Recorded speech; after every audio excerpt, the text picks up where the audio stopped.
Hello, ഇന്ന് ഞാൻ വന്നിരിക്കുന്നത് കൊത്ത ഇടിയപ്പത്തിൻ്റെ റെസിപ്പി ആയിട്ടാണ് കേട്ടോ. കൊത്ത ഇടിയപ്പം ഉണ്ടാക്കാനായിട്ട് നമ്മളൊരു പാനിലേക്ക് വെളിച്ചെണ്ണ ഒഴിച്ച ശേഷം അതിനകത്തേക്ക് പച്ചമുളക്, സവാള, ഇഞ്ചി വെളുത്തുള്ളി പേസ്റ്റ് ഇട്ട് നന്നായി വഴറ്റുക. ഇതിനകത്തേക്ക് നമ്മുടെ മഞ്ഞൾപ്പൊടി, മുളക് പൊടി, മല്ലിപ്പൊടി ഇട്ട് കൊടുക്കുക. പിന്നെ കുറച്ച് ഗരം മസാല ഇട്ടിട്ട് നന്നായിട്ട് വഴറ്റിയെടുക്കണം കേട്ടോ.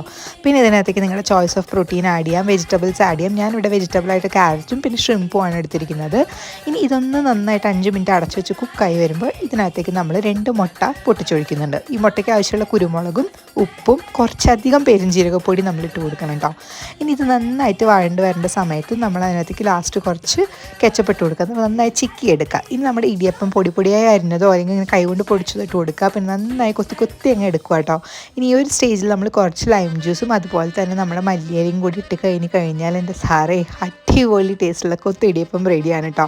പിന്നെ സെർവ് ചെയ്യണ നേരത്തെ കുറച്ച് പച്ച സവാളയും അതുപോലെ ഗാർണിഷ് ചെയ്യാൻ കുറച്ച് മല്ലിയിലയും കൂടി ഇടാം. അപ്പോൾ എന്താണെങ്കിലും ട്രൈ ചെയ്യണം ഈ റെസിപ്പി.